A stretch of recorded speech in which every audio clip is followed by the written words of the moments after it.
अस्सलाम वालेकुम व्यूअर्स, आज हम बना रहे हैं बहुत ही यमी चिकन नगेट्स। इनको आप बनाकर 1 से 2 मंथ्स के लिए फ्रीज़र में स्टोर भी कर सकते हैं। बहुत ही इजी रेसिपी है, तो चलिए इसे बनाना स्टार्ट करते हैं।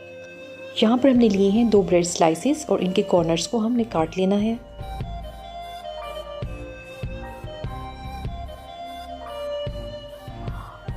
और अब इनको इस तरह से कटिंग करके इनको हमने सोक करना है दूध में। तो यहाँ पर हमने 2 से 3 टेबलस्पून के करीब दूध डाला है और इनको अच्छे से सोक करेंगे। और यहाँ पर हमने लिया है 1 पाव चिकन बोनलेस और इसे फूड प्रोसेसर में डालेंगे। और साथ ही हम इसके अंदर ब्रेड ऐड करेंगे जिसे हमने दूध में सोक किया था।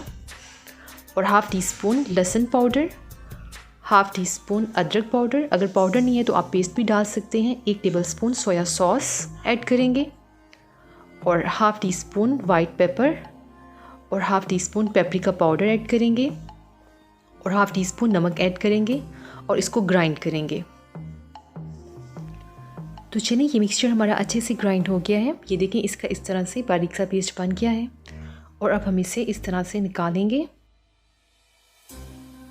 और इस पर थोड़ा सा ऑयल लगाकर इसको अच्छे से मिक्स करना है। हाथों की मदद से इस तरह से हमने इसको मिक्स करेंगे और हाथों से या स्पैचुला की मदद से आप इसको इस तरह से फ्लैट कर सकते हैं। तो चलिए इसको हमने इस तरह से फ्लैट करना है, इसके कॉर्नर्स को भी। और अब हम इसके कॉर्नर्स को कट करेंगे और इनकी इस तरह से हमने कटिंग करनी है। ये बहुत इजी मेथड है, इससे बहुत जल्दी नगेट्स की शेप बनकर तैयार हो जाती है। इस तरह से हमने अलग से इनको निकालते जाना है। हाथों को ऑयल से ग्रीस कर लिया है और जो बाकी बचा हुआ मटेरियल है उसको इस तरीके से आप हाथों की मदद से भी शेप दे सकते हैं। तो चलिए इस तरह से हमने इनको शेप दे देनी है और अब हम इनका बैटर रेडी करेंगे।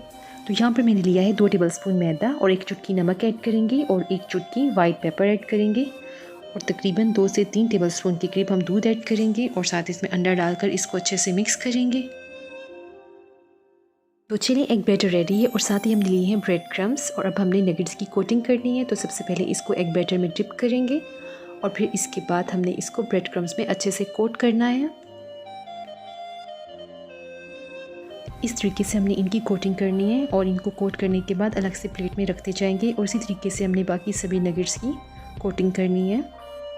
तो चलिए हमारे सभी नगेट्स की कोटिंग हो चुकी है और इस पॉइंट पे आकर हम इनको किसी भी जिपलॉक बैग में या एयर टाइट कंटेनर में रखकर इस तरीके से फ्रीज़ कर सकते हैं तकरीबन 1 से 2 मंथ के लिए। आप इनको फ्रीज़र में इजीली स्टोर कर सकते हैं। और अब हम इनको फ्राई करेंगे। तो यहाँ पर ऑयल को पहले गर्म कर लिया था और अब हम इसमें एक एक करके नगेट्स डालेंगे और मीडियम फ्लेम पर तकरीबन 6 से 7 मिनट में ये ईज़िली फ्राई हो जाएंगे। जब एक साइड से गोल्डन हो जाए तो फिर हम इनकी साइड को चेंज करेंगे और दूसरी साइड से भी इनको गोल्डन ब्राउन होने तक हम फ्राई करेंगे। एक साइड से गोल्डन हो गए और अब हम इनकी साइड को चेंज करेंगे और इनको दूसरी साइड से भी अच्छी तरीके से गोल्डन होने देंगे। तो चलिए नगेट्स बहुत अच्छे से फ्राई हो गए हैं और अब हम इनको बाहर निकालेंगे और इनको सर्व करेंगे। बहुत ही यमी चिकन नगेट्स रेडी हैं, बाज़ार से कई गुना ज़्यादा बेहतर। और अब मैं इसकी कटिंग करके दिखाती हूँ। ये अंदर से भी बहुत जूसी और सॉफ्ट बने हैं। आप इस रेसिपी को ज़रूर ट्राई करिएगा और अगर आपने चैनल को अब तक सब्सक्राइब नहीं किया है तो एक बार सब्सक्राइब ज़रूर कर दीजिएगा। अल्लाह हाफ़िज़।